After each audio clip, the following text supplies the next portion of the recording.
नमस्कार दर्शक बंधुरा आमार नतून एक ब्लग भिडियोते तोमादेर सबाइके स्वागतम। आशा करी सबाई सुस्थ आछो और भालो आछो। जारा जेखान थेके देखछो तादेर काछे एकटा छोट्ट रिक्वेस्ट, आजकेर भिडियोटा जोदि तोमादेर एतटुकुओ भालो लेगे थाके ताहले अवश्यई लाइक करो, कमेंट करो। तोमादेर एकटा लाइक और कमेंट ना आमाके अनेकटा इन्सपायर करे और तोमादेर एकटा सबस्क्रिप्शन आमाके आरो बेशी मोटिवेट करे नतून नतून ब्लग भिडियो बानाबार जोन्नो। এখন ঘড়িতে বাজে প্রায় 4টে আর ফ্রিজের মধ্যে দেখলাম একটা বেদানা আজ 3 থেকে 4 দিন ধরে পড়েই রয়েছে। এমনিতে ছেলেকে যদি বেদানা ছাড়িয়ে দিই ও না তাহলে একদমই খেতে চাইবে না, তাই ভাবলাম বেদানাটাকে একটু জুস বানিয়ে দিই।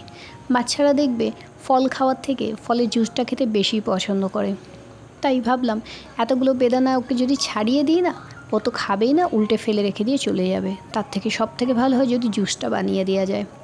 বেদানা খেতে এমনি খুব একটা যে খারাপ লাগে তা নয়, কিন্তু এই বেদানা বসে বসে ছাড়াতে আমার বড্ড অসুবিধা হয়, কারণ বেদানা ছাড়ানো আর রসুন ছাড়ানো যেন মনে দুটো একই কাজ রয়েছে। জানলা টালাগুলো এখন একটু বন্ধ করে দিচ্ছি, আর এই সবগুলো না এখন আর সত্যি কথা বলতে বন্ধ করতেও লাগে না। যে পরিমাণ গরম পড়ে গেছে এই ঘরের মধ্যে সবসময় জানলা দরজা মনে একটু খুলে রাখাটাই ভালো লাগে। ছাদে উঠেছিলাম প্রায় ঘন্টাখানেকের মতো, জানো তো ওখানেই ছিলাম। তারপরে সব জামা কাপড়গুলো তুলে নিয়ে এসেছি। মাঝখানেতে আমি ভিডিওটাকে পজও করে দিয়েছিলাম, কারণ ছাদে এত সুন্দর হাওয়া দিচ্ছিল যে ওখানে না অনেকক্ষণ দাঁড়িয়ে থাকতে ইচ্ছা করছিল। আর ছেলে নিচে খেলাধুলো করছিল, ওপরে আমি একাই, তাই ভাবলাম ছাদে একটুখানি ঘোরাঘুরিটা করি। এমনিতে হাঁটা চলাটা প্রত্যেক দিনই করি, ওই ছাদের মধ্যেই করতে হয়, তাই যার জন্য ছাদে এত সুন্দর হাওয়া দিচ্ছিল বলে ওখানেই একটু বসেছিলাম। আর এখন এই সন্ধে হয়ে এসেছে, তাই ভাবলাম এই সব জায়গাগুলোকে একটু গুছিয়ে পরিষ্কার করে রেখে দিই, আর জামা কাপড়গুলো গুছিয়ে যে যার জায়গায় সে তার আবার রেখে দিই। কারণ রাত্রেবেলা এসে হাজব্যান্ড জামা কাপড় পরবে, তার দরকার। ছেলেকে রাত্রেবেলা শোয়াবার সময় জামা কাপড়টা পাল্টে দিতে হয়, সেটা দরকার। প্লাস আমি রাত্রেবেলা যখন স্নান করি তখন আবার জামা কাপড় চেঞ্জ করতে হবে। তো এই সবের জন্য সব কিছু একদম গুছিয়ে হাতের কাছে রেখে দিয়েছি। আর এদিকে এই যে দেখো, আজকে আমি পনির মশলা বানাবো, তো ভাবলাম তোমাদের সাথেও ভিডিওটা শেয়ার করি। পনিরটা নিয়ে এসেছিলাম আমুলের, কিন্তু সত্যি কথা বলতে না মিষ্টির দোকানের পনির বেশি ভালো লাগে। যেন ডেয়ারি ফার্মে যে পনিরগুলো হয় সেগুলো দেখবে কি সুন্দর সফট, আর না কড়াইতে দিলে একদম ভেঙে যায় না। কিন্তু আমুলের পনির আমি দেখেছি যতবার নিয়ে এসেছি ততবার ওই কড়াইতে দিলেই একদম ভেঙে গুড়িয়ে যায়। যার জন্য না খুব হালকা হালকাভাবে আমি ভেজে নিয়েছিলাম, আর অল্প একটুখানি তোমার হলুদ গুঁড়ো দিয়ে দিয়েছিলাম, যার ফলে একটু দেখতেও বেশ ভালো হয়ে যায়। পনিরগুলো ভেজে এবার তুলে রেখে দিচ্ছি। আর এর মাঝখানে হয়ে গেছে কি, আমার ছোট যে মিক্সার গ্রাইন্ডারের বাটিটা থাকে সেটা খারাপ হয়ে গেছে, যার জন্য আবার আমাকে নিচে দৌড়তে হয়েছে। শিলনোড়াটা আমার নিচের ঘরেতেই থাকে, শাশুড়ি মা যেহেতু শিলনোড়া ইউজ করেন, ওনার কাছে গিয়ে আবার আদা রসুনটাকে বেটে নিয়ে এলাম। আর পেঁয়াজগুলো একদম ছোট ছোট করে কুচি করে নিয়েছিলাম আমি নিজেই। তো সেইটাই এখন পেঁয়াজটাকে খুব ভালো করে ভেজে নেব, যাতে পেঁয়াজটা একটু বাদামি রঙের হয়ে গেলে আর গ্রেভিটাও খুব সুন্দর হয়ে যায়। আর ওই আদা রসুনের সাথে না 2-4টে কাজু দিয়ে দিয়েছিলাম, কাজু বাদামটাও দিয়ে দিতে কাজুটাও ওটা ভালো করে বেটে নিয়েছিলাম।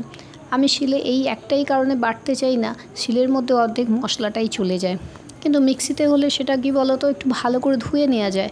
শিলে তো আর অত ভালো করে ধোয়া যায় না, যার জন্য অনেকটা মশলা না ওখানটাতেই নষ্ট হয়ে যায়। আদা রসুন পেঁয়াজ সব কিছু একসাথে মিশিয়ে দিয়ে খুব ভালো করে নেড়ে চেড়ে নেবো। আর নেড়ে চেড়ে নিয়ে তারপরে একটু কষিয়ে গেলে এর মধ্যে শুকনো মশলাগুলো দিয়ে দেবো, দিয়ে আর এই পনিরটা একটুখানি ভালো করে কষিয়ে নিয়ে তারপরে জল ঢেলে দিয়ে দেবো, হয়ে যাবে। আর রাত্রেবেলা তো রুটি করতেই হবে, কারণ রুটি ছাড়া না ঠিক রাত্রেবেলাটা যেন হয় না। যদিও রাত্রেবেলা ভাত খেতে আমার বেশ ভালো লাগে এই গরমকালটায়, অন্তত শীতকালটা আবার ভালো লাগে না। শীতকালটা মনে হয় যেন রুটিটাই ঠিক আছে। তাই এবার এই রুটিটা করতে বসবো। আর এই গরমে সবথেকে কষ্টের কাজ হলো মনে হয় এই আটা মাখা রুটি করা, কারণ এই আটা মাখলে আর রুটি করতে গেলে না সারা গায়েতে মনে হয় আটার গুঁড়োগুলো ভর্তি হয়ে যায়। তারপরে অবশ্যই আমি স্নান করে নেবো, কিন্তু তবুও যেন যতক্ষণ ওই রান্নাঘরে থাকি না ততক্ষণ যেন একটা কষ্ট লাগে। এই গরমের মধ্যে ঘেমে নিয়ে একসা হয়ে রান্নাবান্না করা আমরা যারা করি তারাই বুঝতে পারি যে কতটা কষ্টের হয়। আবার রান্নাঘর করে নিলে তো হবে না, রান্না করার পরে ভালো করে মুছে পরিষ্কার করে নিতে হবে। রান্নাঘরকে যদি রাত্রেবেলা মুছে পরিষ্কার না করে রাখি পরের দিন সকালবেলা উঠেই আবার খাবার দাবার বানাতে হবে। তাই অনেকটা দেরি হয়ে যায় বলে আমি কোনোদিনও না রান্নাঘর নোংরা অবস্থায় ফেলে রাখি না। যত রাতেই হোক না কেন আমি রান্নাঘর ধুয়ে মুছে পরিষ্কার করে শুই, আর সাথে যত বাসন পড়ে থাকে সব বাসনগুলোকে মেজে নিই। এক আধ দিন যদিও বা হয়তো মিস হয়ে যেতে পারে, কিন্তু রান্নাঘরটা পরিষ্কার করা আমার কোনোদিনও আজ অবধি মিস হয়নি। যত বছর বিয়ে হয়েছে তত বছর আমি রোজ রাত্রেবেলা রান্নাঘরটা পরিষ্কার করে, ওভেন পরিষ্কার করে মুছে তারপরেই শুয়েছি।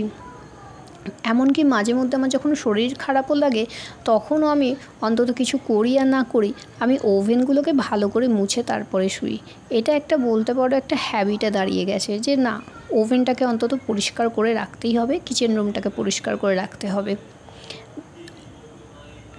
রুটি বেলতে গেলে এখানে আমি সবসময় একটা কাপড় ব্যবহার করি, কারণ আটার গুঁড়োগুলো পড়ে তো এদিক ওদিক ছড়িয়ে যায়, আর সেই ওই আরশোলা জ্বালার জন্য না আমাকে সবসময় কী করি এইভাবে করি। আর তুমি দেখবে দেখতেও বেশ ভালো লাগে, মানে রান্নাঘরটা পরিষ্কারও থাকে। আটার গুঁড়োগুলো যতই ওই কাপড়ের মধ্যে পড়ুক কোনো অসুবিধা নেই, কিন্তু এগুলো যদি বাইরে ছড়িয়ে ছিটিয়ে পড়ে না বড্ড বিশ্রী দেখতে লাগে। তাই যার জন্য একটা কাপড় পেতে নিয়েছি।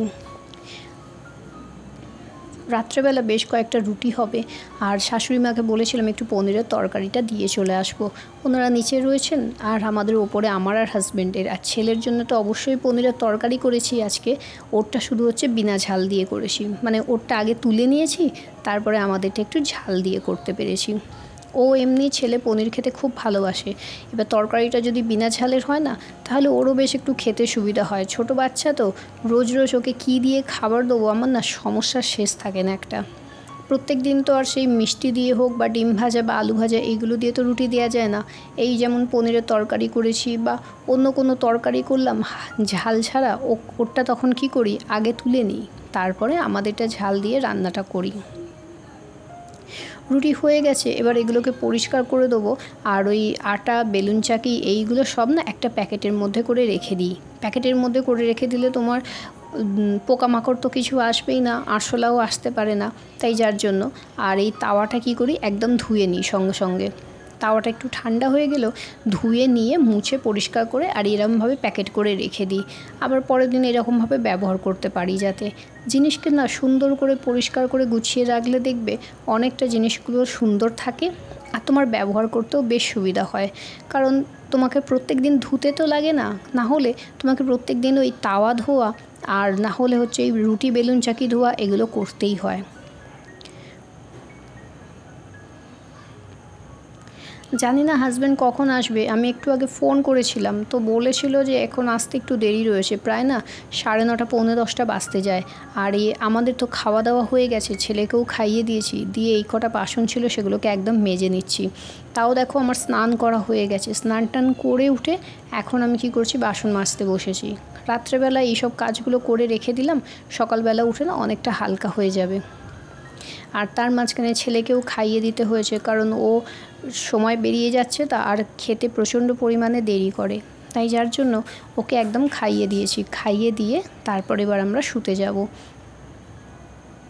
বাসনগুলো মাজা হয়ে গেছে, এবার বাসনগুলো স্ল্যাপের ওপরে না উল্টো করে রেখে দিচ্ছি, কারণ সারা রাত ধরে জল ঝরবে কোনো অসুবিধা নেই। সোজা করে রাখলে তবু একটা অসুবিধা লাগে, কিন্তু উল্টো করে রেখে দিলে কোনো চাপ নেই। সকালবেলা উঠে ওগুলোকে আবার সোজা করে যে যার জায়গায় সাজিয়ে সুন্দর করে রেখে দিতে পারবো। তাই সব বাসনগুলো এখানে পরিষ্কার করে মেজে নিচ্ছি। এগুলো করার পরে শুধুমাত্র বেসিনটা পরিষ্কার করতে হবে, কারণ বেসিনেতে এই যে নোংরাগুলো যেগুলো পড়ে না সেগুলো হচ্ছে একটা দাগ হয়ে যায়, জলের একটা স্পট পড়ে, সাবান জলের একটা স্পট হয়ে যায়। তাই যার জন্য বেসিনটাকেও খুব ভালো করে একদম ঘষে মেজে পরিষ্কার করে রেখে দিতে পারবো। বেসিনের সাইডটা কি হয়েছে না এখন একটা সাইড থেকে মনে হচ্ছে একটুখানি ছেড়ে মতো গেছে, মানে সিমেন্ট দিয়ে আটকানো রয়েছে তো সেই সিমেন্টের কোনো একটা জায়গা ওখান থেকে চুইয়ে চুইয়ে জল পড়ছে। যখনই আমি মোটামুটি জল ফেলি তখনই দেখছি দেয়ালের গা বেয়ে জলটা বেরিয়ে আসছে। হাজব্যান্ডের সময় হলে তবে ওকে বলতে পারবো যে একটুখানি ওই জায়গাটা সিমেন্ট দিয়ে ভালো করে দিতে, তাহলে আর জলটা পড়বে না। না হলে দেয়ালের গা দিয়ে জল পড়ে না দেয়ালগুলো হচ্ছে দাগ হয়ে যাবে আর বিচ্ছিরি একটা দেখতেও তখন লাগবে।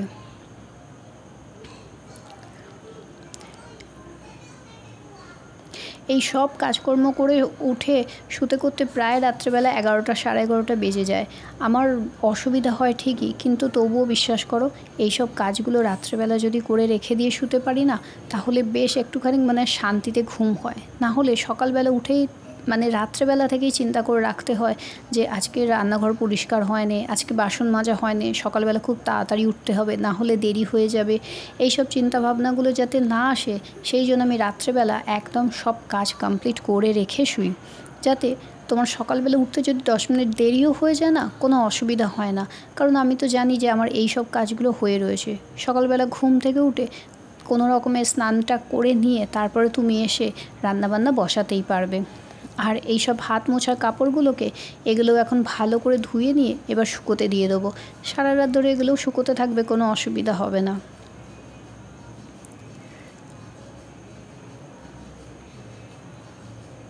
দেখো বেসিনটাকেও সুন্দর করে মুছে আর না শুকনো করে দিয়েছি, যাতে জলের কোনো রকম দাগ না হয় বলে। আর তো চলো আজকের মতো ভিডিও এখানেই শেষ করছি। ভিডিও যদি ভালো লেগে থাকে তাহলে অবশ্যই লাইক করো, কমেন্ট করো আর চ্যানেলটাকে সাবস্ক্রাইব করে দিও। টাটা বাই বাই, ভালো থেকো সবাই, দেখা হবে অন্য আরও একটা ভিডিওতে।